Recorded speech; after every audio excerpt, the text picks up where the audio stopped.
deixa eu apresentar um pouquinho para vocês a Alba, alguns já conhecem, outros não, mas a Alba, além de ser uma querida mesmo, assim, ela é psicóloga clínica, é psicanalista em formação pelo Centro de Estudos Psicanalíticos de São Paulo, CEP, é especialista em teoria psicanalista pela UNB, mestre em psicologia clínica e cultura pela UNB e coordenadora do Espaço Winnicott Paraíba, né? E hoje a gente vai conversar sobre um tema que é um tema que ela já trabalha há algum tempo, né? Que é sobre o racismo. E, e aí, mesmo que a Alba não tenha esse trânsito, que eu acho que foi uma preocupação dela, né? Na escola, né?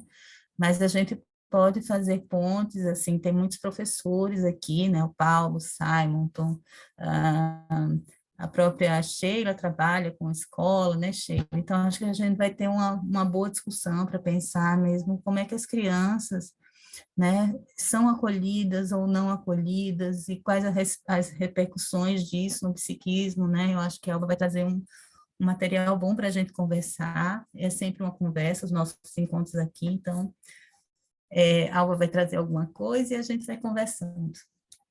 A palavra é tua, Alba.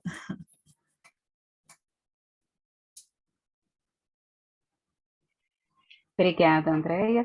Eu só vou fazer uma correçãozinha. Sou uma das coordenadoras do Espaço Winnicott Brasília. Da Paraíba é você. Ah, tá aí, olha, o ato falho. Já quero te capturar para cá, Alba. Vou me esquivar desse ato falho. É, Primeiramente, obrigada, Andréia, obrigada ao grupo da Paraíba pelo convite, esse convite tão especial. É sempre um prazer estar conversando com vocês. Eu agradeço muitíssimo a todos vocês que se disponibilizaram, se dispuseram mesmo a estar batendo esse papo numa sexta-feira à noite, com um tema que é tão difícil de se conversar, porque aquilo que envolve racismo nunca é fácil de se conversar, né? Então, eu agradeço muitíssimo esse convite. Andréia me fez retornar um pouco quando eu estava pensando sobre o que falar. Eu me dei conta de que desde 2020, na verdade, desde novembro de 2020, eu não abordava algumas das questões que eu quero abordar hoje com vocês aqui, que é pensar também na pessoa que faz o ato, a violência racista, né? Em 2020, eu conversava bastante sobre isso, porque foi a partir daí que a minha inserção nessa tentativa de articulação entre racismo e psicanálise começou. E depois eu fui migrando, não é que eu fui migrando, deixa eu me corrigir, eu fui pensando cada vez mais na violência racista e nos efeitos disso para aquele indivíduo que sofre o racismo, que vivencia o racismo, né? É, eu localizo esse mergulho que eu dou a partir de 2020, que foi exatamente ali, a partir da morte do George Floyd, que foi realmente um ponto de virada, acho que não só para mim, como para muitos psicanalistas também, para muitas pessoas que começaram a se debruçar de uma forma mais intensa, eu diria, nessa articulação psicanálise e racismo. Nós já tínhamos um material muito interessante produzido aqui no Brasil, mas eu acho que de 2020 para cá houve uma explosão realmente de muita coisa sendo produzida, da abertura de muitos espaços para se conversar a respeito. E eu acho, tendo quase certeza e torcendo muito para que esse seja um caminho sem volta, que não haja mais um retrocesso ou um silenciamento dessa discussão. Eu acho que é uma discussão que precisa ser cada vez mais presentificada nos grupos psicanalíticos, particularmente nesse grupo, do grupo de Winnicott, que é uma discussão que eu não me lembro de ter existido, pode ser que tenha tido e eu não tenha participado, eu não me recorde. E nos grupos psicanalíticos, de um modo geral, muitas vezes era uma discussão que ficava muito restrita a alguns nichos, né? Desde 2020 realmente é uma discussão que tem ganhado voz cada vez mais. Então, essa introdução toda para agradecer a Andréia por esse convite. Tem muita coisa para ser dita. Eu quero muito escutar vocês, porque eu acho que realmente esse espaço é um espaço de conversa. Eu já fui professora universitária, então eu não posso ver um tabladozinho que eu começo a falar desesperadamente e não paro nunca mais na vida. Então, muitas vezes, até por isso, eu faço questão de ter um texto mais ou menos estruturado para poder ter o meu limite. Mas dessa vez eu optei por não escrever nada para fazer isso num formato de conversa. Eu fiz um pequeno esquema, eu vou me basear um pouco nele para não me perder demais. Deixa eu só organizar as minhas telas aqui.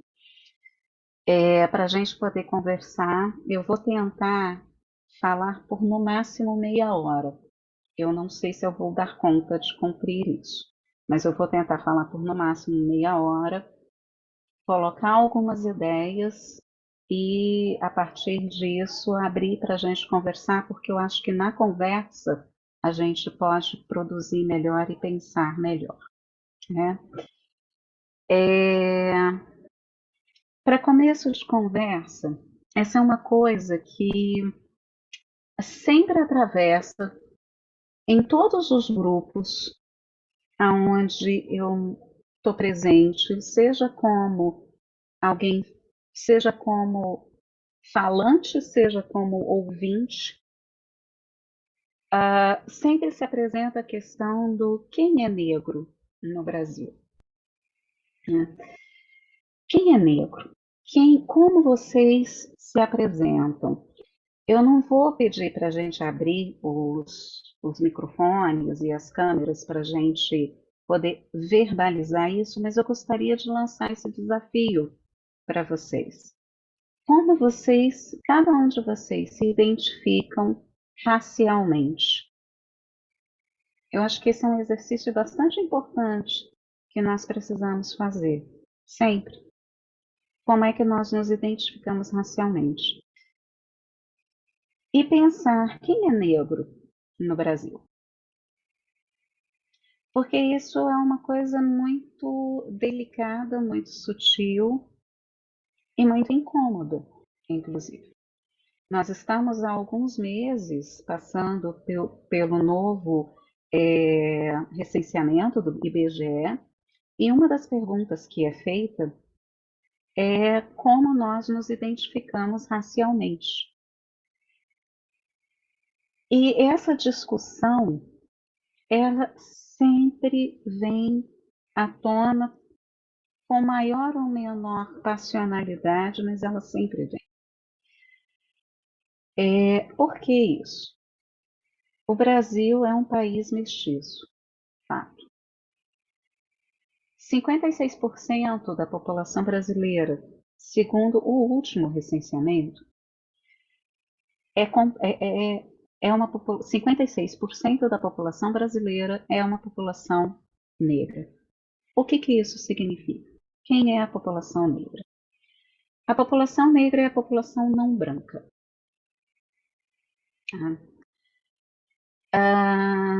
Então, existem aqueles que são tidos como pardos e existem aqueles que são tidos como pretos de pele retinta. Até então era essa a divisão que existia, tá? É muito curioso porque quando eu, por exemplo, me apresento como uma mulher negra de pele clara, em muitos grupos eu vejo um torcer o nariz ou uma cara de estranheza. Como assim, negra de pele clara? É exatamente o pardo, né? Eu, Neiva, né? Neiva também é daqui de Brasília, foi minha aluna alguns anos atrás. A gente, quando se apresenta dessa forma, causa um estranhamento, porque a gente está muito mais acostumado a ouvir a questão da cor parda. Mas o que que é o pardo? Né? Eu costumo dizer, é aquela cor de burro quando foge, né? Mas tem toda uma história aí que legitima o pardo no nosso país. O fato é que o Brasil, ele sofreu todo um processo de mestiçagem desde a sua invasão, porque eu me recuso a dizer que o Brasil foi descoberto. O Brasil ele foi invadido em 1500. Então, desde a sua invasão, já nos primeiros 30 anos,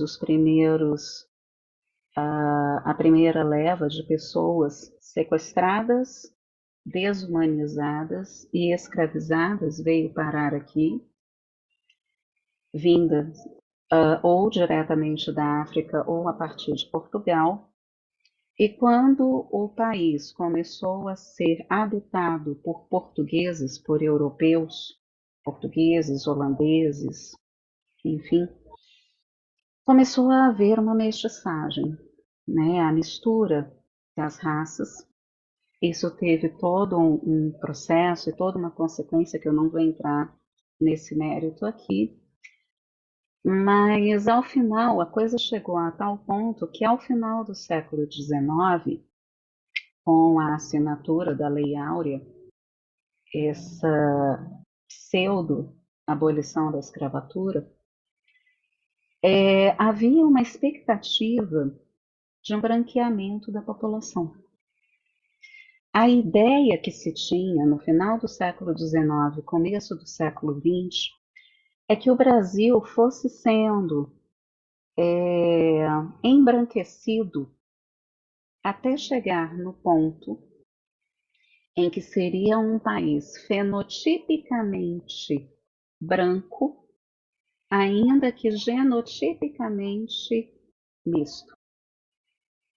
Em outras palavras, as pessoas, a população brasileira teria a pele branca, ainda que tivesse traços que remetiam a negros das diversas etnias africanas, como o nariz mais achatado, o cabelo mais crespo, o lábio mais grosso, o quadril mais largo, enfim, traços fenotípicos característicos das várias etnias africanas que foram trazidas via sequestro, volto a repetir, aqui para o Brasil. Tá? Mas haveria uma passabilidade e o povo brasileiro seria tomado como um povo branco. Isso é uma loucura. Isso é uma coisa totalmente louca quando a gente se depara com essas informações. Só que isso marcou muito a construção do que é ser negro no Brasil. Porque esse processo de embranquecimento, ele marcou o desejo do próprio sujeito negro de se tornar branco, de se tornar cada vez mais branco. A Neuza Souza, que é uma psicanalista brasileira, uma das primeiras a fazer um estudo muito importante sobre o que é ser negro no Brasil, e ela escreve o livro, que na verdade foi a dissertação de mestrado dela, que se transformou num livro posteriormente, Tornar-se Negro. E eu escuto isso no consultório. Semana passada mesmo, uma paciente negra, ela falou uma frase muito bonita que ficou muito marcada para mim. Ser uma mulher negra no Brasil é um constante processo de descobrir-se e redescobrir-se. Ser negro no Brasil é um constante processo de descobrir-se, redescobrir-se, é um constante vir a ser. Por que isso? Porque nesse processo de branqueamento que houve, nós não perdemos apenas a pele retinta. Nós perdemos também os nossos costumes, nós perdemos a nossa cultura, nós perdemos a nossa história, a nossa ancestralidade na religião, na cultura, na música, nos ritos, na comida. Tudo isso foi misturado. Só um exemplo. A música negra, para ela ser tocada, cantada, dançada aqui no Brasil, ela precisou ser embranquecida também. Porque a música negra que era tocada, a música africana que era tocada nas senzalas, ela foi demonizada. E aí, só que a música negra é uma música que captura. A música africana, o ritmo africano, é um ritmo que captura. Os brancos queriam dançar aquela música, os brancos queriam ouvir aquela música, mas era uma música criminalizada. Então, o que que se fez? Adapta-se essa música para ser ouvida em espaços, para ser ouvida, executada, dançada, tocada em espaços brancos.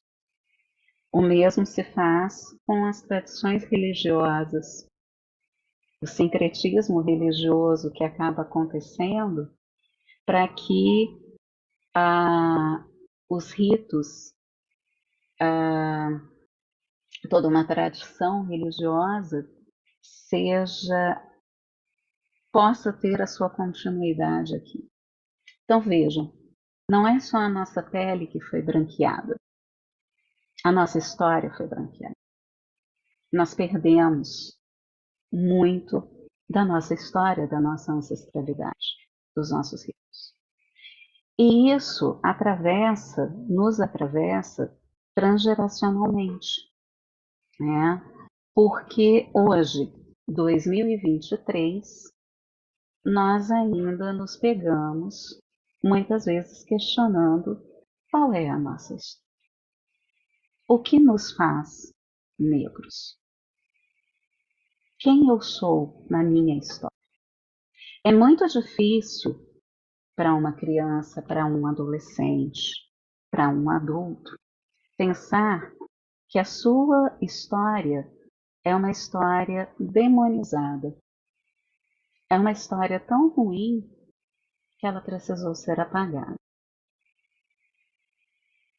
É muito difícil um homem negro não saber se vai voltar para casa no final do dia apenas por ser um homem negro. Uma criança negra, principalmente um menino negro, não saber se vai voltar da escola. Eu nunca vou me esquecer daquela criança que foi assassinada em uma das comunidades no Rio de Janeiro com uniforme e que disse para a mãe: Mãe, eles não viram que eu estava de uniforme? Era uma criança negra. O índice de violência contra pessoas negras aqui no Brasil é altíssimo, é muito alto. Eu nunca tenho esses números de cor, eu acho que aí entra realmente a minha resistência de não lembrar esses números, a não ser que eu os tenha anotados, mas é sempre muito alto. A pele negra é a pele alvo.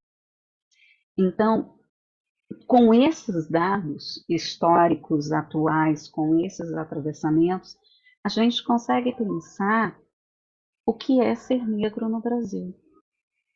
Ser negro no Brasil é atravessado por esse ideal de branquitude, porque o branco é o bom, é o aceitável, é ocupar um lugar de privilégios, é ter um mínimo de respeitabilidade.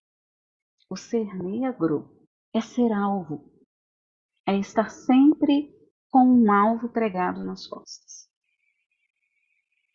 No caso da mulher negra, é ser aquela que é hipersexualizada, é ser aquela que pode ocupar apenas os lugares subalternizados, é aquela que é mandada subir pelo elevador de serviço, porque automaticamente pensa-se que ela ou é a empregada, ou é a faxineira, ou é a babá, ou é aquela pessoa que vai prestar serviços. O homem também, não estou falando só da mulher. E vejam, com isso eu não estou desqualificando a profissão da empregada doméstica, da faxineira, da babá. Não, não estou fazendo isso. Mas uma mulher branca, ela já foi mandada subir pelo elevador de serviço a partir do pressuposto de que ela seria a empregada. Essa semana, uma paciente falou de uma experiência que ela teve, que ela estava com a sobrinha dela num determinado evento, e chegou uma pessoa e perguntou: "Você é a babá dela?" E aí ela ficou chocada com aquilo, e eu vou voltar a esse ponto depois. E quando ela volta para junto da família e ela fala dessa pergunta que foi feita para ela, a pessoa perguntou: mas qual seria o problema se você fosse a babá da criança? E aí ela vira para essa pessoa, que era uma pessoa de fora da família, mas estava lá no evento, e diz: alguma vez alguém já te perguntou se você era babá dela? E essa pessoa era branca. Aí ela entendeu o que significava isso. A questão não é a profissão, é o pressuposto. É o pressuposto de que não se pode ocupar um outro lugar, a não ser um lugar subalternizado, a não ser um lugar marginalizado, a não ser um lugar inferior, o lugar do outro, o lugar daquele que é perigoso, o lugar daquele que está ali para prestar um serviço, aquele que tem uma crença religiosa demoníaca que precisa ser destruída, aquele que é feio, aquele que é comparado sempre com um animal, aquele que é desumanizado, aquele que é destituído da sua condição humana. Essa é a questão. Isso é de uma violência inimaginável. Inimaginável. Por isso, sempre que vocês me ouvirem falando sobre racismo, vocês nunca vão me ouvir falar simplesmente racismo. Eu sempre vou dizer da violência racista. E para mim, racismo é aquilo que coloca a nossa vida em risco. Recentemente, no dia 8 de março, Dia Internacional da Mulher, eu tive acesso a algumas pesquisas, alguns resultados, na verdade, de levantamentos de mapas da violência aqui no Brasil. Não é só o homem negro que tem um alvo pregado nas costas. A mulher negra também tem um alvo pregado nas costas. A mulher negra, ela vivencia 2 vezes mais a morte por armas de fogo fora de casa do que a mulher branca. É o dobro. A mulher negra é muito mais assassinada por armas de fogo fora de casa do que a mulher branca. A pele negra é a pele alvo. Seja a pele negra masculina, seja a pele negra feminina. Eu dou o nome de racismo. Eu não falo de preconceito, eu não falo de discriminação. Eu falo racismo. Porque o racismo mata. O racismo nos mata. Por que eu introduzo a minha fala dessa forma? Porque eu sei que eu não estou sendo nada boazinha, eu não estou sendo nada delicada, eu estou trazendo algumas coisas muito difíceis de falar e tenho certeza de ouvir também. Porque é essa realidade que as nossas crianças e os nossos adolescentes vivenciam na escola. É essa realidade que eles levam para a escola. Tá? Quando a Andrea me convidou para estar aqui hoje com vocês, foi no mesmo dia que pipocou nas agências de notícia uma notícia aqui de Brasília, um fato que foi noticiado a partir daqui de Brasília, mais especificamente de uma cidade satélite. Bom, deixa eu localizar, não sei quantos de vocês conhecem Brasília. Brasília, na verdade, é o avião. E esse avião está dentro de um retângulo, ou de um quadrado, como a gente chama. Então, só que a gente tende a chamar todo o quadrado de Brasília, né? Isso é um erro local, enfim, a gente se acostuma com isso.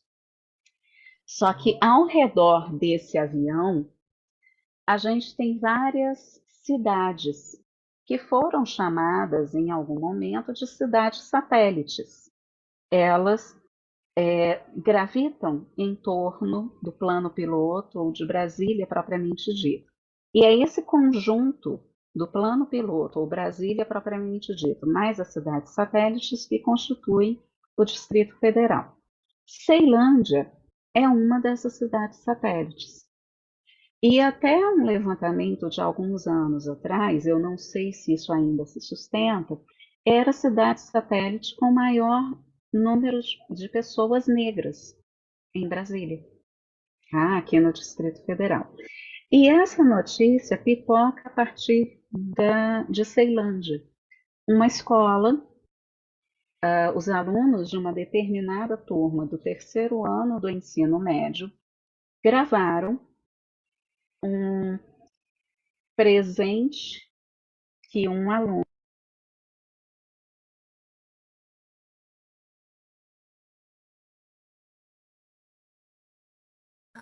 Alba, não estou te escutando.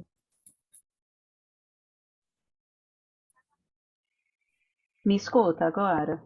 Agora sim. Tá. Me desculpem, é que entrou uma ligação aqui no meio do caminho e aí eu acho que desconectou tudo, mas agora eu estou de volta. É, Então, esse aluno de 17 anos, terceiro ano do ensino médio, de uma escola de Ceilândia, entrega um presente para a professora como um presente do Dia Internacional da Mulher. Que presente era esse? Um pacote de Bombril. A referência é clara, né, gente? Uma das coisas que é usada para perpetuar o racismo é o cabelo. Cabelo de Bombril, cabelo ruim, palha de aço, cabelo duro e etc. Bom, a professora em sala de aula lidou da forma como conseguiu lidar com aquilo. E fora de sala de aula, obviamente, ela desabou, né? Depois desse dia, eu não tive mais notícias das reverberações dessa história. Eu não tive coragem de ver o vídeo, confesso. Eu fiquei sabendo da história, mas me recusei, foi uma recusa minha mesmo, a assistir o vídeo porque seria colocar sal na ferida. Porque eu própria já ouvi muito isso. Né? O que acontece, gente? No nosso país, diferentemente dos Estados Unidos, por exemplo, a negritude ou ser negro é determinado por características físicas. Tá? Por isso que eu falei anteriormente da passabilidade do branco, tá? Das características brancas. Nos Estados Unidos, o negro ele se dá a parte. Pois é. Sempre é uma brincadeira, né? Sempre é um mal-entendido ou uma brincadeira. Depois eu vou ler a sua mensagem integralmente, Nayara. Nos Estados Unidos, o ser negro é determinado por uma consanguinidade. Então por uma transgeracionalidade. Então o sujeito pode ser branco, pode se apresentar enquanto uma pele branca, mas se tem ascendentes negros, ele é considerado negro. Aqui no Brasil, não é assim que a coisa acontece. É por traços físicos. Tá? Então, em razão da mestiçagem que aconteceu entre a gente. Né? Então, esses traços físicos é o que vem, é o corpo que se apresenta. O corpo negro é o cartão de visitas do sujeito. É no corpo que se dá a negritude, ou um dos aspectos, ou o primeiro aspecto da negritude aqui no Brasil. Como estudantes, como admiradores da obra de Winnicott, aqui a gente já pode fazer uma pausa para pensar no significado disso. Winnicott, lá no texto, que é um dos textos clássicos dele, Desenvolvimento Emocional Primitivo, ele vai dizer que a constituição do indivíduo se dá em 3 tempos: integração, personalização e realização. Personalização, eu vou falar da integração daqui a pouco. A personalização ela se dá precisamente quando o sujeito consegue integrar o self dentro do corpo. Ou seja, a pele, enquanto limite, enquanto aquilo que estabelece um limite entre o eu e o não eu. Quando a gente está presencialmente, eu gosto de fazer essa brincadeira de encostar o braço numa pessoa que está próxima a mim.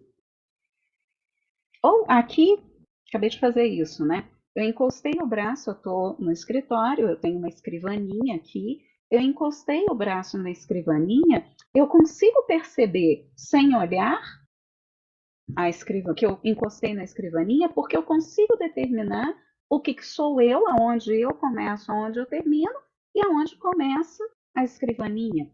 Eu não sou a escrivaninha, eu não me confundo com a escrivaninha. A personalização passa por aí. E como se dá essa personalização? Tanto quanto a integração. A gente faz essa divisão didática, mas as coisas acontecem numa mistura. Né? Mas vamos pensar particularmente na personalização, com o cuidado materno. Adoro Natura Mamãe Bebê. Adoro aquele cheirinho gostoso, né? Que bota na criança e a criança fica toda gostosinha, toda cheirosinha. Pois é, imagina, vai dar banho no bebê.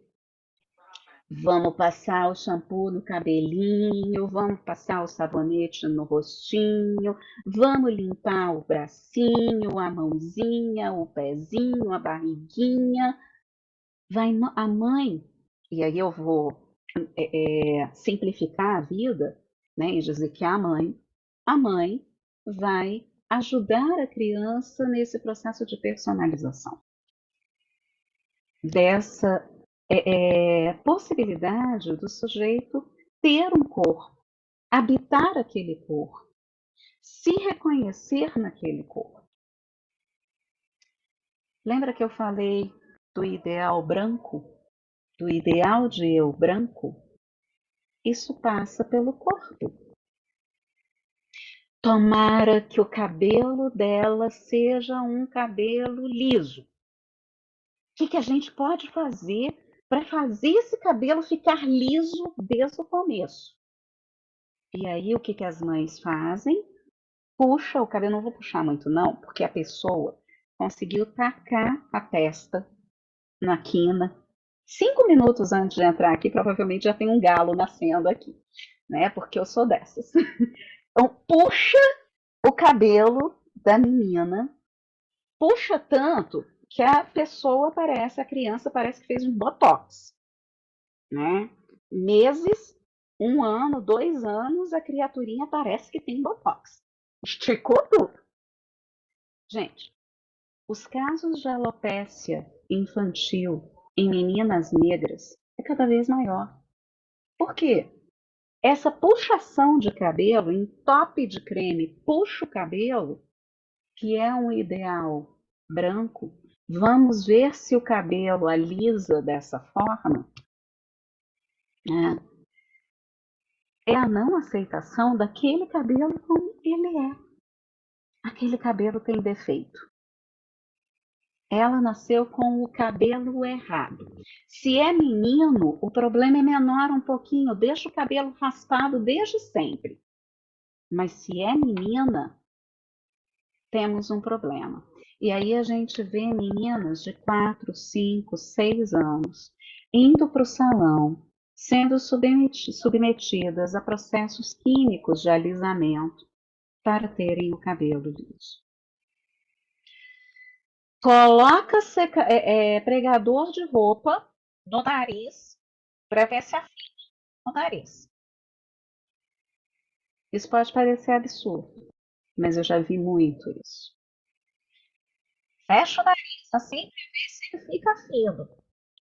Nem respira, né? Vamos ver se afina o nariz dessa forma. Não pegue sol, apenas não pegue sol. E isso, para quem tem a pele negra mais clara, é ótimo, né? O problema é que quando vai no sol, a melanina, gente, faz isso. Puf! Eu, quando vou ao sol, Andréia, setembro, João Pessoa, praia, eu preciso disso.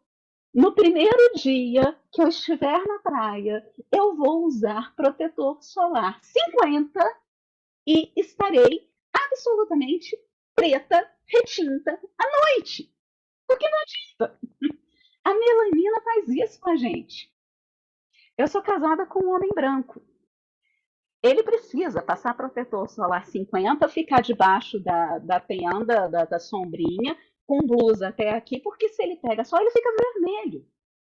Eu com protetor solar 50, 60, 70, não importa se eu pego o sol, e um dia eu já tô preta. Ora, não pegue sol, mantenha a sua pele branca. Pode parecer surreal isso que eu estou falando, mas eu estou apenas repetindo para vocês coisas que eu já ouvi, coisas que pacientes minhas já ouviram, coisas que amigas minhas já ouviram, e com a anuência que a Neiva está fazendo, coisas que a Neiva também já ouviu muito ao longo da vida. Porque pessoas negras escutam isso. Pode parecer estranho para muita gente essa fala, mas é isso que nós vivemos. E aí vem a pergunta: como se dá o processo de personalização numa criança negra? Seja homem, seja mulher, seja menino, seja menina. E aí essa criança, ela chega na escola e ela começa a ouvir coisas. Por que você tem cor de carvão? Você é macaco. Você parece um cocô. E coisas assim. Todos os dias nós ouvimos relatos disso. É a própria violência racista que se impõe as nossas crianças. E aqui eu vou fazer uma pequena divisão, porque as crianças, elas tendem a muito mais ser vítimas ou ser estar nesse lugar, ocupar esse lugar de quem sofre a violência racista, e os adolescentes, aqueles que perpetuam a violência racista. Eu vou fazer essa divisão meramente didática para ajudar a gente a pensar um pouco sobre isso. Tá? Não é que crianças não façam, não pratiquem a violência racista também com outras crianças. Claro que elas fazem. Mas as crianças, muitas vezes, elas muito mais repetem aquilo que elas escutam em casa. Repetem aquilo que elas escutam dos adultos que as cercam. É diferente, muitas vezes, do adolescente, que ele efetivamente faz aquilo, e aí a gente vai tentar pensar um pouco por que ele faz aquilo a partir dele próprio. Tem um psicanalista sul-africano radicado em Londres, chamado Thackeray Davis, que ele levanta uma questão que eu acho muito interessante. Muitas vezes, a pessoa que sofre o racismo, ela paralisa, ela congela, ela não consegue reagir. Muitas vezes. Não são poucas vezes que acontece isso, não. Na verdade, raras vezes a pessoa consegue reagir. Né? Na maioria das vezes, ela congela. Por que isso? Thackeray Davis diz que isso se dá porque naquele momento o sujeito vivencia a ruptura da continuidade do ser. Mais winnicottiano que isso, impossível. Do que o Thackeray Davis está falando? Que a violência racista ela pode ser vista como um trauma, como um evento traumático para o sujeito. Há uma ruptura. A vida está seguindo, a vida vai, o sujeito está vivendo a sua vidinha, a criança está lá na escola, está brincando com seus coleguinhas, está tentando aprender, está tentando integrar a matemática dentro de si, está tentando interpretar a vida, interpretar os textos, interpretar a própria história, né? Dar um significado para a própria história, e de repente ela é chamada de macaco, é chamada de carvão, é chamada de cocô. Aquilo é completamente desorganizador. Completamente desorganizador. Só que isso não acontece só uma vez. Acontece uma, acontece duas, acontece três. Ela tem o cabelo alisado, ela não pode pegar chuva, porque ter o cabelo alisado também é um problema, sabia? A gente não pode ir para a praia, a gente não pode pegar chuva, porque se a gente pega chuva ou vai para a praia, o cabelo volta a ficar onduladinho, pelo menos. Isso para uma criança é tortura, gente. Ela não pode brincar. Ela simplesmente não pode brincar. Dias que são muito quentes e tem brincadeira de mangueira na escola, pode participar, porque senão vai estragar o cabelo. Olha a expressão que se usa, vai estragar o cabelo. Isso vai acontecendo de tal forma, com tal intensidade, com tamanha frequência, que a criança perde a confiança no ambiente e em si própria. Ela realmente vai crescer acreditando que tem alguma coisa errada com ela. A criança passa a ser refletida por estereótipos emitidos pelas relações a partir de casa até as relações sociais mais amplas, ferindo seu self-informação, colocando dúvidas onde certezas precisavam estar se estabelecendo. Depois eu leio o resto, mas é bem isso. E isso é vivenciado como uma interrupção da continuidade do ser. Isso é efetivamente vivenciado como uma quebra na confiança. Como a criança, e isso eu estou trazendo algumas coisas que eu escuto na clínica. Aquele lugar não pertence à criança. Eu acho que sim, Cleon. Eu acho que a gente pode pensar na ideia do trauma acumulativo, sim.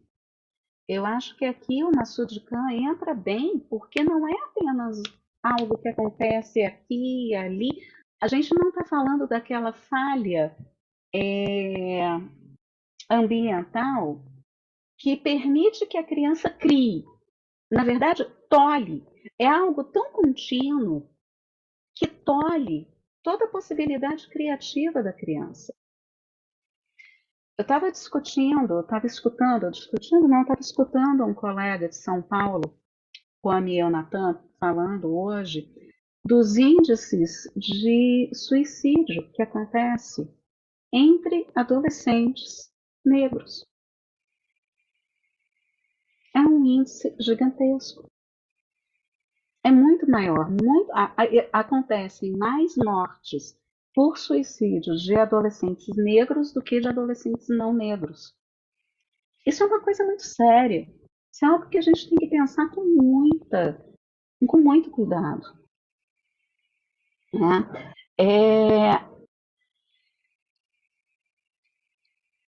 Você está colocando uma coisa interessante, Andréia, porque aí a gente, vamos lá para a escola, né?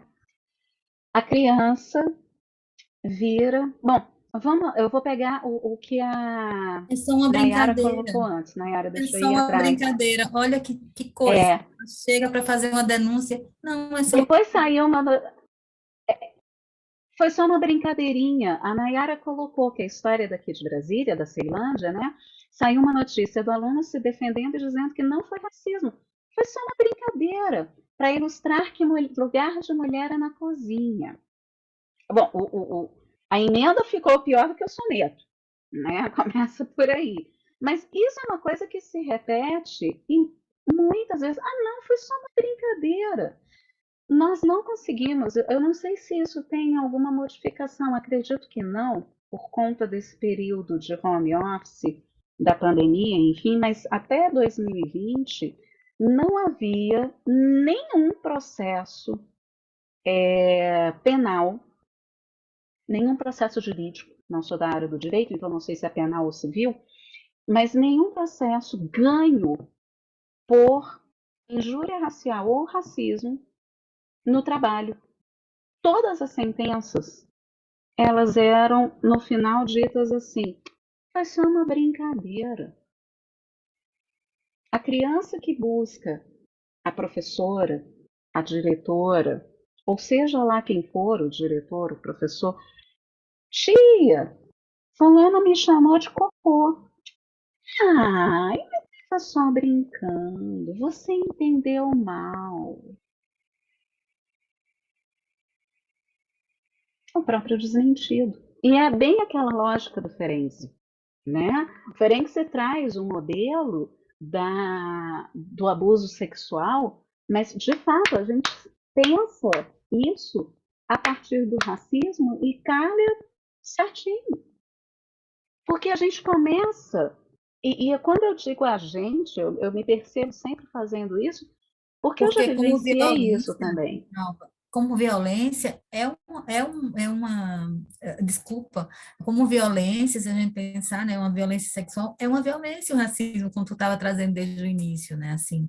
Então, calha por isso, Por né? isso que eu faço questão de falar.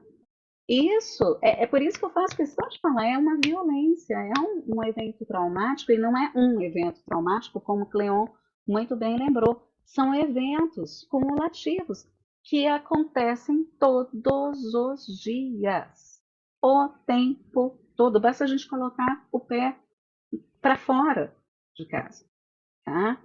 E aí a gente começa a questionar a própria sanidade. Não, eu tô louca. Não, realmente eu tô louca, não foi isso que aconteceu, não é disso que se trata, não é comigo, não, eu entendi mal. eu entendi errado. Só que isso, com o tempo, com o acúmulo dessas situações, e com tudo que vai acontecendo, e com todos os desmentidos, porque não é só a violência que se perpetua, o desmentido também se perpetua.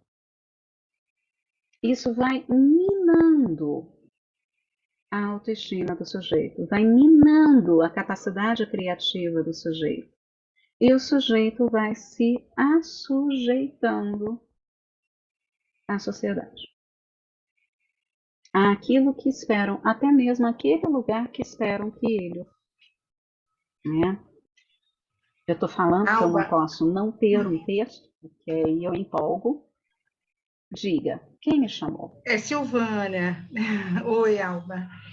Oi, Silvana. Eu estava aqui pensando, né, exatamente em função desses traumas cumulativos, né, que vão acontecendo cotidianamente, né, em relação à criança negra na escola, mas também fiquei pensando da mesma forma que isso vai sendo constituinte, né, assim, dessa pessoa, né, essas experiências todas, fiquei pensando também assim, em relação às crianças brancas, né, em em convívio com essas crianças negras, não é assim, o que também vai se instalando nessas crianças brancas, considerando também que as vivências vão sendo constituintes, né, assim, de ambas, né? Então, assim, da mesma forma que isso vai provocando um lugar na escola, essas vivências pejorativas, vai colocando um lugar estereotipado, um lugar de paralisia, em contraposição, como é nessa relação com as crianças brancas, porque em contraposição vai se colocando também um outro lugar de supremacia, um outro lugar, não é, de ascendência, sabe? Assim, então, assim, daí a importância de se trabalhar a relação, né? Porque as crianças negras, elas não vivem sozinhas, nem as crianças brancas vivem sozinhas, né? Assim, num espaço escolar, né, estão todas juntas, né, mas se não se trabalha essas relações, né, na escola, isso também vai, né, vai ficando cada um no seu lugar, sem a gente provocar uma mobilidade, né, um refletir, uma reposição subjetiva, não é? Fiquei pensando sobre isso, Silvana, sabe? você está colocando uma questão extremamente importante que eu até retorno para uma das primeiras questões que eu coloquei quando a gente começou a conversar. Como vocês se identificam racialmente? Porque a tendência é que o branco não se identifique racialmente. O branco não se racializa. Quem se racializa e quem é racializado é o negro. E isso vem desde cedo. O lugar da branquitude, isso é um termo, é uma expressão que se utiliza bastante hoje. O lugar da branquitude é o lugar do privilégio, é o lugar do poder, é aquele lugar que está posto. É o negro que é racializado. E eu concordo com você em pensar que o letramento racial, que nada mais é do que isso que a gente está fazendo hoje, pensar a partir de questões raciais, pensar as relações raciais, pensar a constituição do sujeito a partir de uma racialidade, ela se dê da infância, ela se dê desde cedo. E que se possa ver o sujeito branco enquanto um sujeito racializado também. A criança branca ocupando um lugar privilegiado. E eu vou te dizer por quê. Enquanto eu te escutava e você colocava essa questão extremamente importante, eu me lembrei de um podcast que eu ouvi há algum tempo atrás, com alguns dados escolares. Andréia, eu vou te passar depois, e aí você compartilha com o grupo. Um podcast falando sobre as questões raciais ou racismo que é perpetrado também nas escolas a partir dos professores. o quanto os professores privilegiam os alunos brancos em detrimento dos alunos negros. Enquanto isso, uma coisa absolutamente inconsciente.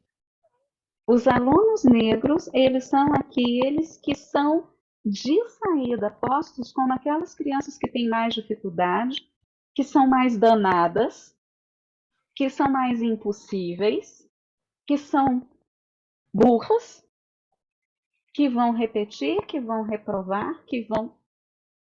Se o modelo da criança, do adolescente, mas a criança, vamos ficar com a criança por enquanto, é o adulto e ali é o professor, a professora, o que está sendo dito para essa criança a partir disso também?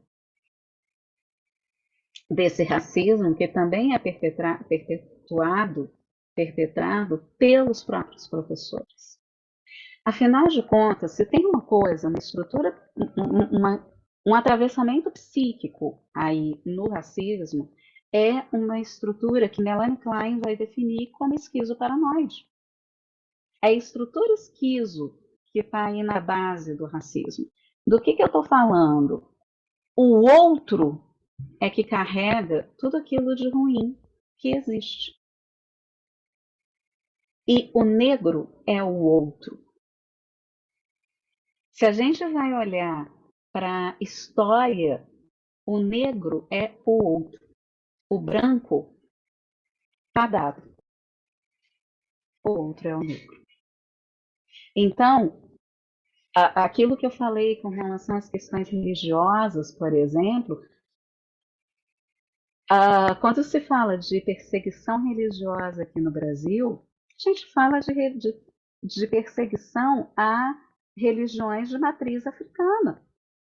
São terreiros que são destruídos, incendiados, vandalizados. É a religião africana, a religião de matriz africana, que é demoníaca. Eram os negros africanos, era o meu povo que não tinha alma. É o negro que é o outro. E é sobre esse outro que se deposita aquilo que Melanie Klein chamaria do objeto mal. E aí, como é o outro que é mal, que é ruim, que está no lugar errado, que tem o defeito, eu estou no meu lugar de sujeito bom, privilegiado, que está certo. Algumas expressões são muito características disso, né? Algumas expressões de linguagem, da linguagem que a gente usa mesmo. Quando a gente quer dizer que a coisa está difícil, que a coisa está feia, a gente diz que a coisa está preta, por exemplo. Então, esse mecanismo ele está extremamente presente nas relações sociais e no racismo, na violência racista. E aí eu vou para o adolescente, para tentar falar do adolescente em 5 minutos. Andréia, a gente vai ficar aqui até meia-noite, tá bom? O que acontece?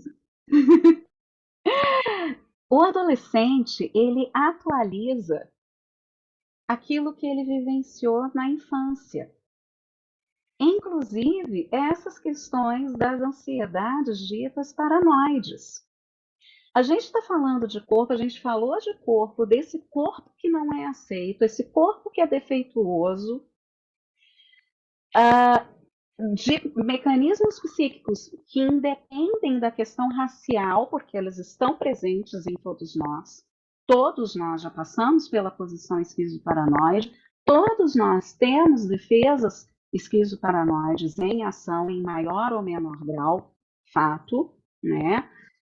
Na adolescência, quando essas questões se unem, o interno e o externo se unem, tem um prato cheio para esse adolescente que está tentando encontrar o seu próprio lugar no mundo, questionando a autoridade. O professor não deixa de ser uma figura de autoridade ali, e ele vai jogar sobre esse professor. Estou pensando no menino aqui, né? Numa A psicologia, talvez, uma psicanálise absolutamente selvagem, talvez, mas vou me dar essa possibilidade nesse momento, projeta sobre aquela professora negra, ele sendo negro, porque vejam, olha a informação que eu dei para vocês. Ceilândia é uma das cidades satélites mais negras de Brasília. A gente não está falando de um branco que faz a violência contra um sujeito negro. Não, é um sujeito negro que faz a violência contra outro sujeito negro. Mas que tem algo cindido ali porque o ruim está no outro. O defeito está no outro, vamos chamar assim. E eu estou me lembrando daquele livro, né, que é belíssimo e doloridíssimo, chamado Um Defeito de Cor, porque a cor negra é a cor defeituosa. Gente, o Winnicott, nos seus relatos até agora com os quais eu me deparei, ele atendeu uma criança negra, a Molly, e ele faz um relato de um recorte desse caso que ele atendeu. E sabe aonde esse caso é relatado? Junto com outros 4 casos clínicos que dizem respeito a defeitos físicos. São 3 indivíduos com defeitos físicos e a Molly.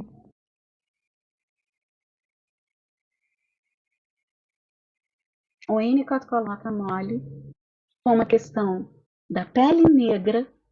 Esse relato de caso está lá nas Explorações Psicanalíticas. A pele negra era um defeito que a Molly tinha. Olha a violência disso. O Winnicott, nosso querido Winnicott. Um homem do seu tempo, um homem branco, que faz um relato na década de 1960, Inglaterra, vamos contextualizar tudo isso. Mas sim, era assim que o Winnicott viu a Molly. Tá? Então, trazendo de volta para os nossos adolescentes, o adolescente ele vai expulsar para o ambiente aquilo que é incômodo para ele também. E se essa questão racial, se não, né? A questão racial é um incômodo para esse adolescente, a questão é quando ele vai expulsar isso? Quando é que ele vai jogar isso para fora? Né? E não adianta, aí Silvana, eu acho que eu trago você de novo, ou aquilo que você colocou, para a roda novamente. Como é que a gente vai trabalhar isso com as nossas crianças, os nossos adolescentes? Por meio de exemplo. Porque não adianta a gente apenas falar para os nossos adolescentes, aqui particularmente, que fazer aquilo que ele fez é errado. E aí, gente, eu desafio no seguinte sentido: o racismo ele precisa ser observado a partir de cada um de nós, porque nós vivemos numa sociedade que estruturalmente é racista. O racismo estrutura a sociedade brasileira. Ele nos estrutura. Eu tenho os meus rompantes racistas também. Eu não me orgulho de dizer isso, mas eu preciso ter isso muito claro para mim, até para tentar lutar contra isso, para ter uma atitude antirracista, para tentar sair desse lugar do racismo. E a gente sabe, o Winnicott traz, e que bom que o Cleon está aqui, porque foi o Cleon que me sugeriu há algum tempo atrás a leitura desse texto, Moral e Educação, acho que é esse o título, né? O Winnicott fala lá nesse texto que o adolescente ele precisa de exemplos e ele não se contenta com falsas verdades ou com situações fáceis demais, né? Ou, em outras palavras, com soluções hipócritas. E se a gente vai apenas dizer para o adolescente, isso que você fez é errado, mas não o ajuda a lidar com esses elementos cindidos dentro dele próprio, e não nos olhamos também a partir desse lugar da violência racista que nos atravessa também, seja como perpetradores de um racismo, seja como sujeitos a esse racismo também, a gente pouco vai poder fazer para ajudar esse adolescente. Até mesmo para conseguir sentar com esse adolescente e ver, vamos lá, cara, o que está te angustiando aí? Qual é a questão que se interpõe aí? Não, eu não falei tudo que eu queria falar, mas se eu não parar de falar, eu não vou escutar vocês, eu quero escutar vocês. Eu quero ouvir questões que vocês tenham, eu quero ouvir reverberações disso em vocês, enfim.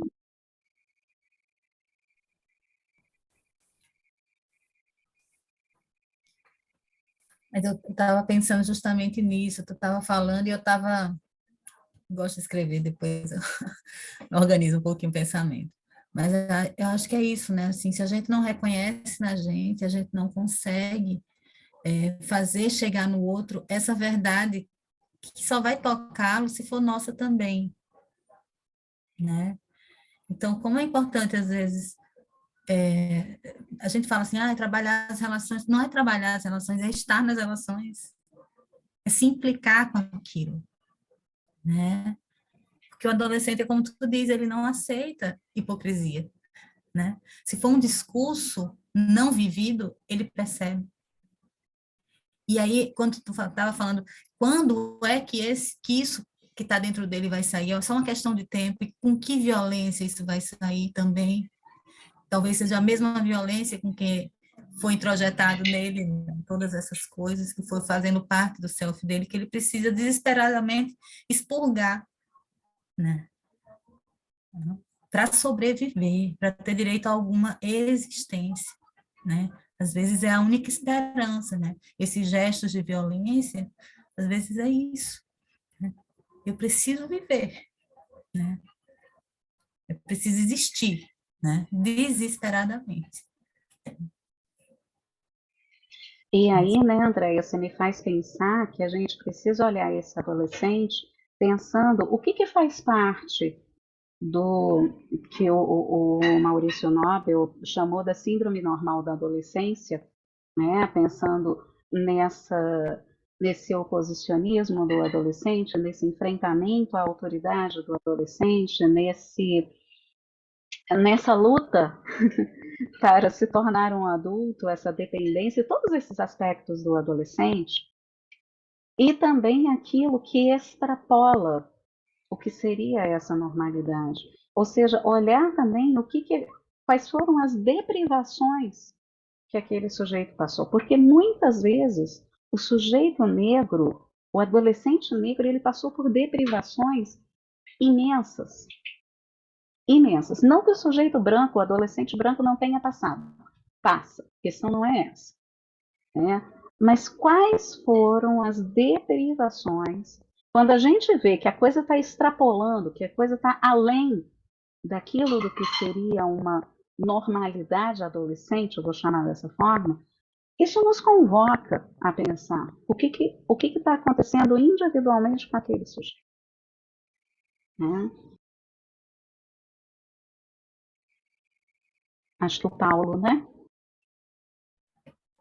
Tem Paulo, tem Neiva, Nayara e Cleon. Nessa ordem, pode ser, gente? Então, vou começar. Obrigado pelo espaço. Alba, eu quero te agradecer por seu encontro aqui conosco. Quarta-feira da próxima semana, eu vou dar uma aula de análise do discurso para uma turma de letras, e o tema é exatamente sobre a mulata que gerou o nome de uma cerveja no século XIX, por fazer menção ao consumo que o senhor branco fazia na cozinha, né, do corpo dela. Inclusive, várias se tornaram mães de filhos desses senhores naquela época, e as indústrias cervejeiras pegaram esse nome mulata e colocaram nas cervejas, e as propagandas que circulavam naquela época eram com o corpo da mulher, né? Da mulher negra, exatamente para incitar essa ideia do branco que poderia, além do domínio econômico, né, e de posse dessa mulher, ter o domínio do corpo dela também, né? Então, vai ser uma aula, e a sua fala hoje aqui contribuiu muito com esse conteúdo que eu vou levar, eu quero agradecer. E é mais um comentário também. Essa semana eu assisti a um filme, eu e meus filmes, né, André? Sempre mencionando aqui. Assisti a um filme na Netflix que... ainda bem que eu fui ler os comentários, né, que circulam na internet somente depois. Eu prefiro sempre assistir para depois ver o que comentam, porque a maior parte dos comentários é de que não gostou do filme. E faz muito sentido, porque o filme levanta uma discussão sobre raça, sobre essa questão psíquica por trás da raça, e as pessoas não estão a fim de pensar, né? Não estão a fim de refletir sobre isso, elas querem ver um filme muito linear, com um início, meio e um fim bem possível das vontades de cada um, né? Mas eu quero deixar aqui como sugestão, após essa fala da Alba, o filme se chama Excluídos. É um filme do Reino Unido, e aí a gente só entende o porquê de Excluídos depois que vai assistindo o filme, não é muito evidente o título. A única coisa que eu vou falar, que é um spoiler, que é possível porque já cita no próprio spoiler textual lá da Netflix, que é o seguinte: é uma mulher negra que tem problema por ser negra e ela busca mudar a vida para camuflar essa ideia de que ela é negra. Então, assim, o filme todo gira em torno disso, Alba e pessoal.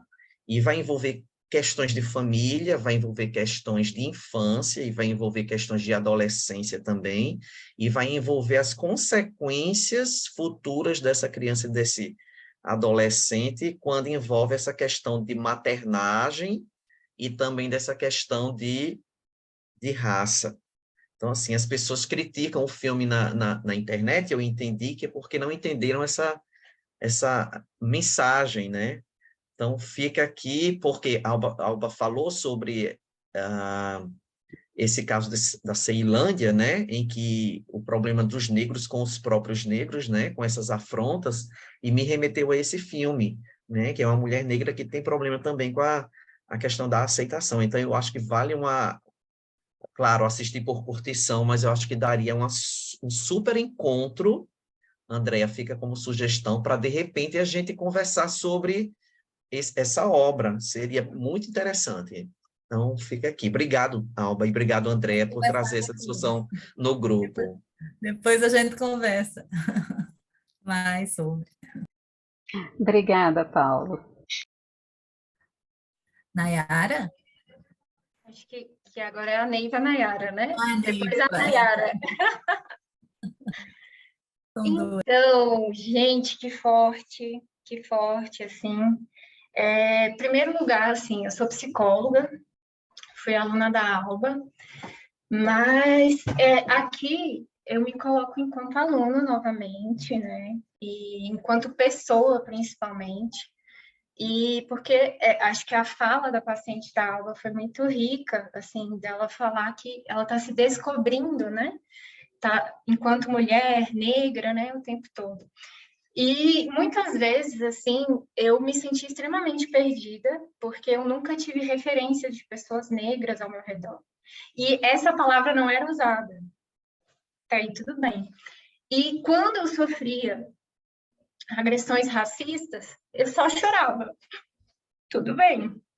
E nunca tive acolhimento, nunca tive isso. Por que eu me inscrevi hoje, né? Eu achei, assim, uma providência maravilhosa ver esse título, porque eu vim de uma periferia mais além do que a Ceilândia. Eu vim de um bairro que é de Valparaíso de Goiás, que assim, até hoje não tem asfalto. Eu lembro da assistência social ir lá ensinar a gente a beber água potável, ferver água e coisas assim. E assim, abusos de todas as formas que vocês puderem imaginar, e muita negligência materna, principalmente, mas eu acho que tinha alguma coisa em mim e eu sou muito grata aos professores, eu sempre vou falar isso, sempre estudei escola pública, formei pelo FIES, e hoje eu até falei para a professora, né, que eu passei no mestrado da UNB, e sem falar que eu fui mãe na adolescência também. né? Fui mãe, engravidei com 16 anos. Então, quando eu vejo as estatísticas, eu fugi disso. Eu fui contra aquilo que já estava imposto para mim. Era para eu ter sido doméstica, era trabalhar em mercado novamente, não é desmerecendo. Mas eu queria mais. E eu queria além do que eu tinha como exemplo. E ao engravidar, ele, por favor, é outra campanha que até aqui no GDF também tem, dos professores conversarem sobre a prevenção da gravidez na adolescência, porque tem hora para engravidar. Isso foi uma outra violência muito grande comigo. Você vê o meu nível de inocência quando eu engravidei, quando eu peguei o teste de gravidez, eu falei assim, é positivo que eu não estou grávida? De tão, assim, eu não entendi aquilo, né, com 16 anos. Tudo bem. Só que o meu filho me deu uma força tremenda, ele me fez, assim, ainda mais querer dar um futuro melhor para ele. Então, terminei a escola grávida, né, ali levei meu filho para a escola, terminei, entrei na faculdade, fiz o FIES, tudo bem. E sempre tentando dar o melhor.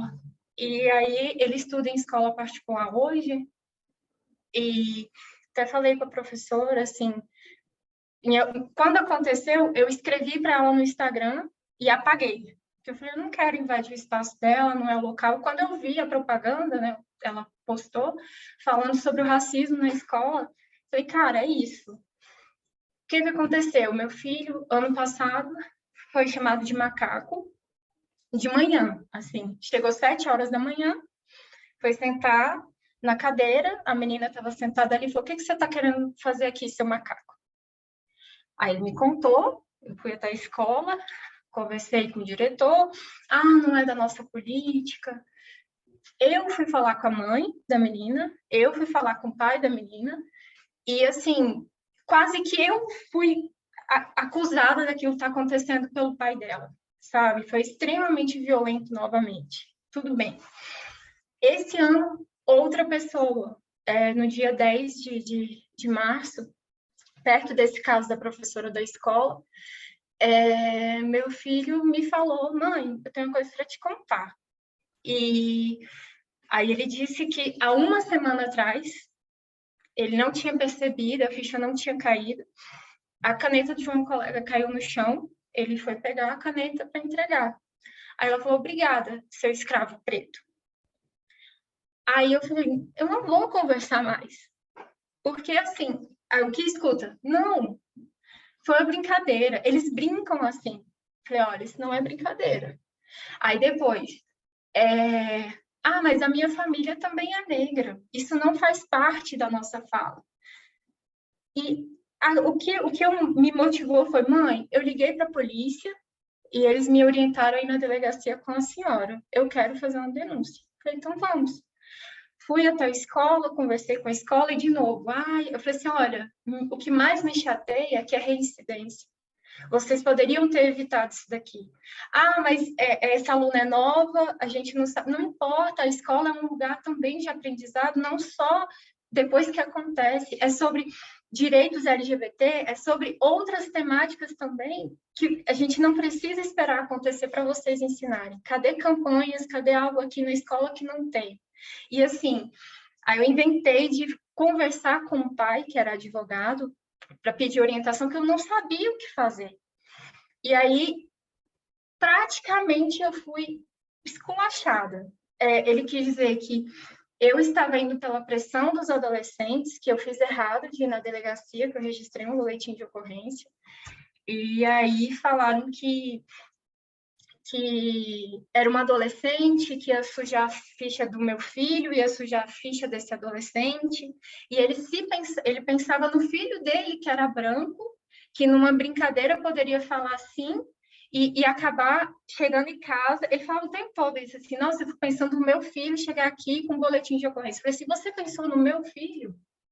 Porque, assim, até quando que ele vai sofrer essas violências e só, foi uma brincadeira, desculpa. E, de novo, aí virou para mim e falou, e aí, você vai registrar um boletim de ocorrência toda vez que isso acontecer? 1, 2, 3, 4 vezes? Eu falei, vou quantas vezes for preciso. E o que você está ensinando para o seu filho? Eu estou ensinando que a mãe dele luta por ele. Então, assim, é algo... E aí, Neiva? Porque eu estou fazendo coisas que eu não sei como fazer. Mas que bom que existe a justiça, que bom... E assim, não quero dinheiro, não quero nada disso, eu só quero que essas pessoas também sejam educadas, e não por mim. Não através da dor do meu filho, né? E assim, com ele, dói muito. Mas a mãe vê isso, e assim, dessa vez, eu fiquei assim, extremamente feliz, porque a turma criou um grupo no Instagram e fizeram postagens falando que o racismo era crime, e me colocaram para eu ver que o meu filho não estava só. Meu filho é um menino extremamente feliz. Sim, é um negão de 1,80 m, 82, acabou de gritar ali. E isso tudo que a Alba trouxe é muito dolorido, porque eu falo para ele assim, sai com a carteira de estudante junto com a identidade. Presta atenção com a sua mão, o jeito que você anda, o jeito que você faz. E na escola que você pensa que seu filho está... Uma escola particular, você pensa que seu filho está recebendo um cuidado, a educação, ele está sendo agredido novamente. E escutar da escola que, não é comum que isso aconteça aqui. Então, assim, eu me senti tão sozinha e não sabia o que fazer. Então, quando alguém fala, quando alguém traz isso, uma postagem, ou então um relato, eu me sinto representada e vejo, eu não estou louca, porque foi o que eu ouvi desse pai na hora que eu fiz esse boletim de ocorrência. E eu nem dormi direito, pensando, será que eu fiz errado? O que eu fiz? Só que eu sabia, assim, que eu não podia fazer aquilo de novo. E eu me senti extremamente mal da outra vez eu ter sido tão compreensiva, sabe? Porque o que eu estou ensinando aí, né? Através disso, dissolve o desculpa, foi uma brincadeira. Então, assim, o quanto é importante esses momentos, essas trocas, eu estou aprendendo e eu acho que ele me provocou mais a enxergar isso e também me defender de outras formas, que não era só chorando. Eu ainda choro, mas hoje eu tenho mais essas informações e eu agradeço muito e vou estar sempre, assim, por exemplo, o Paulo falou dessa, acho que live quarta-feira, já quero, se for possível, não sei se eu posso participar, porque eu acho que os estudos me salvaram. E da rede pública, né, que eu estudei, cada professor, assim, foi fantástico na minha vida, então acho que o conhecimento sempre transforma a gente. Então é isso, desculpa trazer esse desabafo, não é local, mas realmente é um reforço que eu precisava, sabe? Que eu não tô louca. E se eu tiver, eu vou continuar sendo louca pelo meu filho mesmo e não vou permitir que aprendam em cima da dor dele. Porque eu ensino ele a respeitar todo mundo, desde pequeno. Mulheres, todo mundo. Então, o mínimo que eu quero é respeito com ele.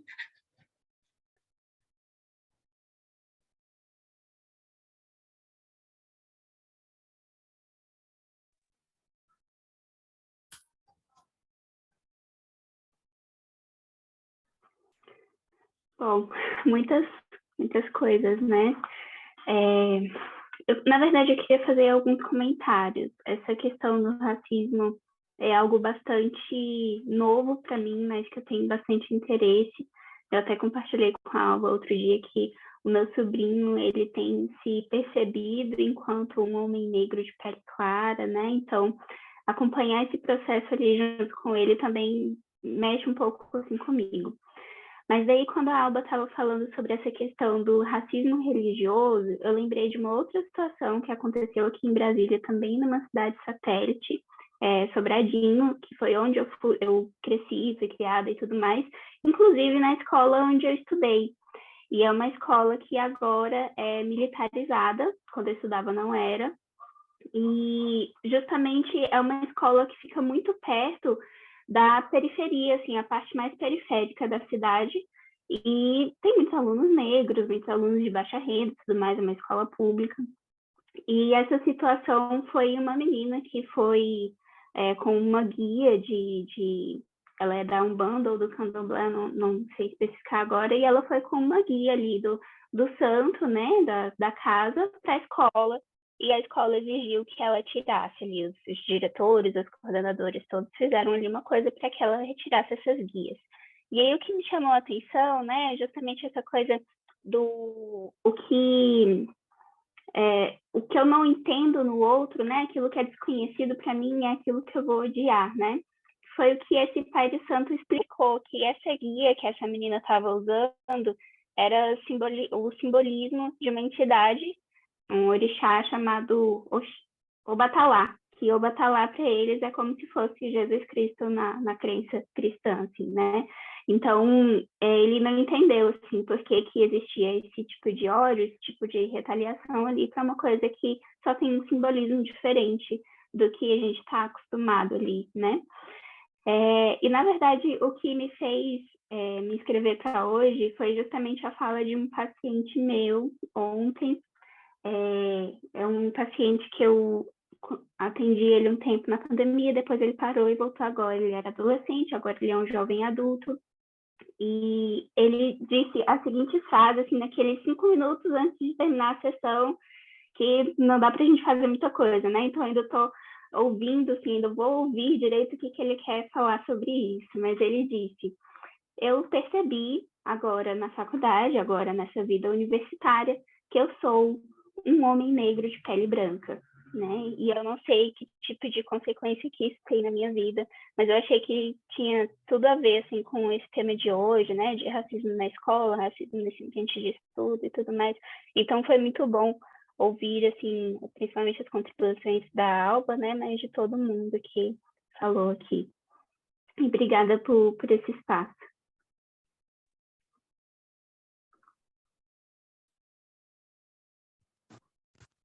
Leon? Então, né, uma boa noite a todos e a todas. Muito feliz de estar escutando a Alba. Sempre gostei muito de escutar a Alba em vários outros assuntos e atualmente ela tem radicalizado, no melhor sentido do termo, acerca de um aprofundamento sobre essa temática. E duas questões me ocorreram, associando ao que está sendo falado, inclusive nos comentários, na parte final da fala da Alba e uma parte anterior, em que acho que ela fez um gancho ali, eu fiquei curioso sobre o que ela falou, sobre as questões das questões judiciais em relação à pessoa, né, de pele negra. Com relação à parte final, me ocorreu o seguinte, né, a gente fala de, você está fazendo errado, né? Como uma questão de uma medida disciplinar da escola. Então, assim, é diferente uma ação disciplinar de uma ação educativa. A ação disciplinar, ela tem que ser feita, é um protocolo da escola, etc. e tal, mas se há, além da ação disciplinar, uma ação educativa, é a implicação de um processo muito mais trabalhoso, né, e transversalizado numa prática, né, de todos os entes que formam a comunidade escolar em relação a isso, né, para esse e para outros temas, mas acho que é isso, assim, né, não, as coisas não se excluem, né, da ação disciplinar a uma verdadeira ação educativa.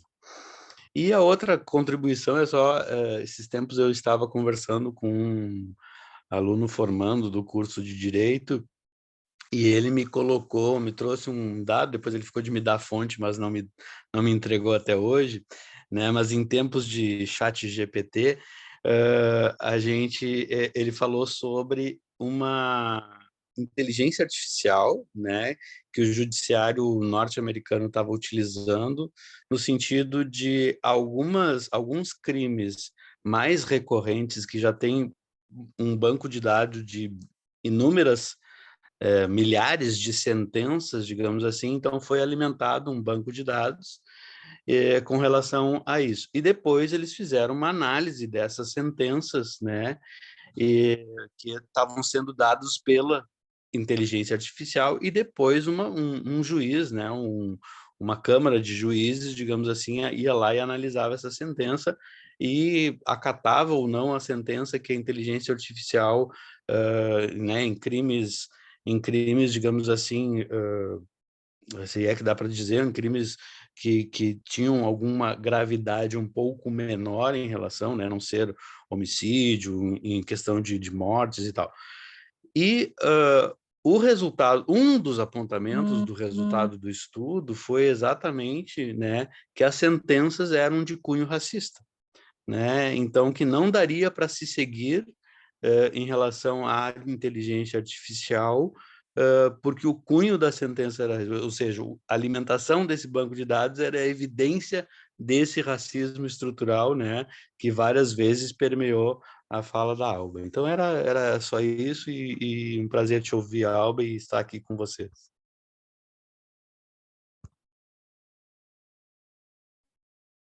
Silvana, e aí depois de Silvana eu passo de novo a palavra à Alba para a gente ir concluir, tá, essa conversa de hoje. Silvana. Eu estou encantada, né, com esse momento, né, porque é sempre muito instigante para quem está no chão da escola, né, ouvir esse tipo de discussão, né.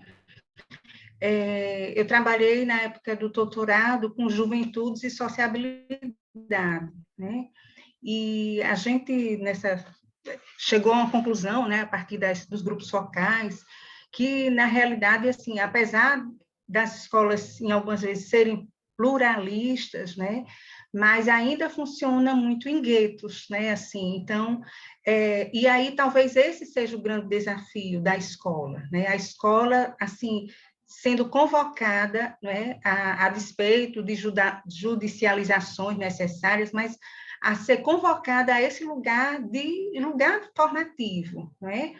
Porque e essa discussão toda me lembrou também de uma exposição que teve em São Paulo, né? Eu acho que baseado no Museu da Empatia, não sei, eu acho que vocês devem conhecer essa experiência, que era caminhar através dos sapatos de outra pessoa e, enquanto isso, você ouvia um áudio, né? E eu achei essa experiência muito interessante, né? Porque é justamente você se colocar no lugar do outro, no sentido de perceber esse lugar que é diferente do seu lugar, né? Mas isso não extingue a possibilidade de você aprender com o outro, de você descobrir as diferenças, né? E que essas diferenças podem ser, às vezes, difíceis de serem dialogadas, mas elas podem também, sabe, levar o sujeito, né, também os vários sujeitos na escola a crescimentos, né? Então, assim, então me veio muito isso, sabe? Era isso que eu queria reiterar, né? Porque eu achei muito bacana, né? Essa discussão e essas provocações que você fez, Alba. É isso. Alba, antes de passar a palavra para você, eu queria te agradecer muito, né? Eu acho que eu gosto muito, né? Eu acho que esses encontros, eles mobilizam tanta coisa, porque a gente vai pensando, e já vai tendo outros insights, né? Mas esse é um tema que é um tema que, quando a gente fala, dói, né? E a gente precisa falar, né? E eu te agradeço muito, porque eu sei o quanto de investimento, não só intelectual, mas emocional, também é implicado quando todas as vezes que você precisa falar desse tema. Você já falou isso em outro momento, né? E eu agradeço muito pela tua disponibilidade, pelo teu carinho, né? Porque isso é um carinho que você é capaz de fazer apesar da dor. Obrigada, querida. Eu é que agradeço pelo convite e pela disponibilidade para escutar. Porque, assim, é difícil falar e eu sei que é difícil escutar também esse desassossego que quando a gente fala sobre essa temática se coloca, principalmente quando se pensa em lugares que nunca se pensaram antes, né? E eu vou misturar um pouco, eu vou tentar ser o mais breve possível para falar um pouco sobre tudo que vocês colocaram e agradeço muito, muito mesmo. A Neiva falou do quanto não se fala, do quanto ela não se falava sobre racismo, sobre como se defender, não se falava sobre isso dentro de casa ou mesmo na escola, né? Isso não aconteceu só com você, né? Eu estudei ainda no restinho da ditadura militar, fiz faculdade imediatamente pós ditadura, na abertura, no começo da abertura da democratização, não se falava, era uma temática que não se tinha. Eu sou filha de um casamento interracial, de uma família interracial, que para todos os efeitos nós éramos descendentes de italianos. Algo errado não está certo nessa informação. Como assim, descendentes de italiana com essa cor, com esse cabelo? Então, olha a loucura que é. Então, não se falava sobre isso, não se falava que aquilo que meu pai, que era negro, vivia na rua era racismo. Ele vivia aquela violência porque ele se vestia mal. Então, poder ter esses espaços de fala é poder dar lugar para simbolizar tudo aquilo que se viveu e poder construir, junto com as novas gerações, um outro espaço também em que eles possam falar, e ser ouvidos, em que a gente também possa falar. Você falou, Andréia, do quanto é difícil para mim? Sim, é bastante difícil, porque é revisitar as minhas próprias feridas, é revisitar o meu vir a ser também, o meu descobrir e redescobrir-me negra também, nesse lugar. A Neiva também falou da questão que não foi falada aqui, mas que eu acho que é muito importante, que é a coisa da gentrificação, né? Esse movimento que foi feito também pelo branqueamento no nosso país, que apesar de a nossa não haver um apartheid formalmente colocado, legalizado aqui, nos processos de gentrificação a gente vê o apartheid acontecendo no Brasil. O que é isso? A expulsão da população negra para a periferia. Né? Quando a Neiva falou do lugar onde ela cresceu, e a gente pensa, aquele movimento que eu fiz das cidades satélites, aqui em Brasília, e de repente na Paraíba, vocês podem pensar muito melhor do que eu, o Cleon no Sul também, o quanto esse movimento de gentrificação no Espírito Santo também, esse movimento de expulsão dos negros para fora, né, para as periferias, para aquilo que há, para os locais inabitáveis, é uma realidade. Né? Esse é o racismo ecológico que hoje vem sendo falado também. Então, existem esses movimentos que precisam ser pensados também. E as escolas que eventualmente ocupam esses lugares também. Como se pensar esses espaços escolares? Né? Outra coisa que precisa ser pensada também é a violência obstétrica contra mulheres negras. Mulheres negras que chegam para ganhar bebês nos hospitais recebem uma dosagem, e isso é pesquisa, existem pesquisas a esse respeito. Quem quiser pode me acessar depois, que eu posso passar essas referências. Mulheres negras que chegam nos hospitais para serem atendidas, seja em situação de parto ou não, elas recebem menos analgesia do que mulheres brancas, porque elas aguentam a dor muito melhor do que mulheres brancas. Olha a violência que se coloca aí novamente, né? A Nayara falou do paciente, eu sou um homem negro de pele branca. Olha que ato falho que ele faz, né? Eu sou um homem negro de pele branca e não um homem negro de pele clara. Eu acho que você vai ter muita coisa para escutar desse moço, né? E aí eu me lembro, né, eu sei que você gosta de música também, dá uma procurada na música Identidade, do Jorge Aragão. Essa música é linda, é um soco no estômago, e é linda, é absolutamente linda. né? E aí, aproveitando música, Paulo, você sugere filme e eu sugiro música, Para Matar Preconceito. O nome da música é essa, são várias cantoras, tá? Sugiro que você dê uma escutada nessa música, Para Matar Preconceito. Eu vou apresentar um próximo trabalho sobre o que é ser uma mulher negra no Brasil no próximo mês, e eu devo usar essa música como porta de entrada para o meu trabalho. Eu não vou nem falar do racismo religioso, porque aí a gente vai ter que marcar uma, uma outra mesa, né? Cleon, muito obrigada.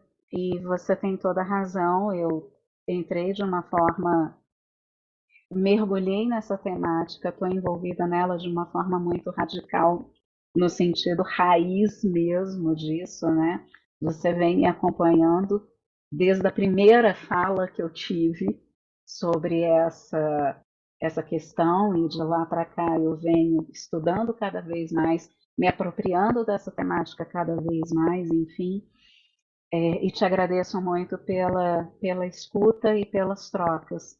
E sim, você tem razão, ação disciplinar é aquilo que precisa ser feito, é aquilo que o Winnicott diz do limite que a escola coloca, o limite vivo, que o adolescente precisa, ele precisa esbarrar nesse limite vivo, nessa sobrevivência, para ele poder crescer, inclusive amadurecer, né? Quando eu me referi ao não adianta falar isso é certo ou errado, eu pensei muito mais em termos de letramento racial, né? Esse é um problema que eu tenho quando eu não escrevo. As ideias vão vindo, de vez em quando elas ficam soltas demais. Mas eu pensei mesmo naquilo que o Winnicott traz lá naquele texto Moral e Educação, que por sinal foi você quem me sugeriu a leitura dele lá atrás, que de fato a gente precisa ter coerência naquilo que a gente fala. Então, sim, você tem toda a razão. A gente precisa da ação disciplinar, a gente precisa da lei contra o racismo, a gente precisa de ações penais, Neiva, sim, que denunciem o racismo escolar, o racismo religioso, o racismo recreativo, o racismo, e não injúria racial. Agora, há poucos dias, nós tivemos realmente a aprovação da lei contra o racismo. E é disso que a gente precisa. Mas a gente também precisa do letramento racial, né? E o letramento racial é que se faz dessa forma como a gente está fazendo, pensando em termos relacionais, pensando em termos subjetivos, desassossegando, e não é de uma hora para outra, não é da noite para o dia. Nós temos aí 523 anos de desumanização do sujeito negro aqui no Brasil. Não é de uma hora para outra que a gente vai conseguir reumanizar, né? Recontar a história a partir do sujeito negro. Indo para Paraíba em setembro, a minha ideia é estender a viagem e ir até Palmares, inclusive, para visitar Palmares, para visitar a terra de Zumbi. O Zumbi que eu conheci depois, não aquele Zumbi que eu conheci na escola, que era um assassino, que era um fugitivo, e sim aquele homem que lutava pela sua liberdade, que lutava pela sua humanização. Então, é esse movimento que a gente tem que refazer, e não tem jeito, eu sempre choro. E só para finalizar, pensando nessa questão do sistema jurídico, eu te ouvindo, Cleon, eu me lembrei de, se quiser eu posso te passar depois, sobre textos, sobre estudos que têm sido feitos sobre reconhecimento facial. O quanto o reconhecimento facial, que inclusive de um programa que está sendo adotado pela Polícia Brasileira, o quanto esse sistema de reconhecimento facial ele é racista. O quanto ele equivocadamente reconhece sujeitos negros e não reconhece sujeitos brancos. Aí tem toda uma explicação do algoritmo, de banco de dados e etc., né? Nós temos, agora está em processo de discussão no Supremo Tribunal Federal, a questão do reconhecimento testemunhal. Se o reconhecimento testemunhal é suficiente para indiciar um sujeito, porque geralmente se diz, é o sujeito negro, e aí qualquer sujeito negro que é colocado na frente da pessoa, não foi aquele sujeito. E aí a gente tem um livro muito interessante que chama Onda Negra, Medo Branco. Acho que é esse o nome, Onda Negra, Medo Branco, que fala da reação da sociedade branca carioca quando da abolição da escravatura. Eu prefiro chamar da assinatura da Lei Áurea, né? Porque ali foi uma pseudo-abolição da escravatura. E em outro momento a gente pode conversar sobre por que eu chamo dessa forma, né? Onda negra, medo branco, né? Esse pavor que as pessoas brancas têm do sujeito negro a ponto de sempre apontar é aquele sujeito que é o criminoso, foi aquele sujeito que fez alguma coisa, né? E isso sem falar nas sentenças. Eu lembro de alguns anos atrás, eu li uma sentença, não me lembro mais de que tribunal foi, mas que o juiz, a juíza, sei lá eu o que, decidiu que aquele adolescente que estava sendo acusado por um crime, não me lembro mais qual era, ele era de fato culpado pela forma como ele se vestia. Porque a forma como ele se vestia era característica de um jovem negro de periferia. Portanto, ele era culpado. Assim. Assim. E aí eu me lembro que eu questionei um jurista naquela época. Mas é óbvio, quem se veste assim é sempre culpado. Sujeito, quem se veste assim é um adolescente de periferia. Então quer dizer que o adolescente negro de periferia é sempre culpado?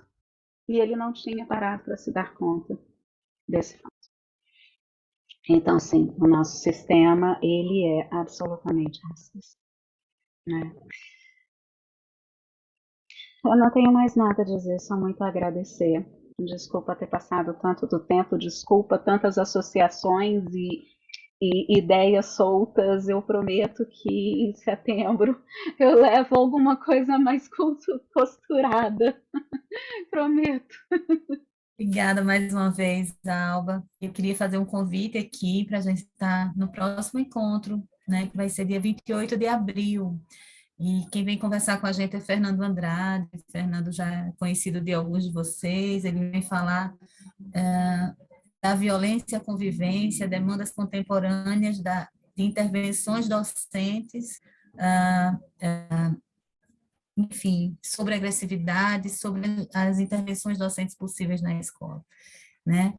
É fruto de um livro que tem vários artigos, que tem esse mesmo título, né, de várias orientandas dele, e tem um artigo dele também, e ele vem conversar um pouquinho sobre, vai ser uma conversa bem legal também, né? Então, até a próxima, obrigada, estejam todos convidados para os próximos encontros. Tchau, Obrigada, Cleon, gente. tchau, Chico. Tchau. Simon. Obrigada, Alba. Foi ótimo. Boa noite. Boa noite. Beijo. Obrigada, boa noite. Tchau, gente. Tchau. Tchau, Silvana. Obrigada, Andréia. Boa noite, bom fim de semana. Obrigada. A ti também. Tchau.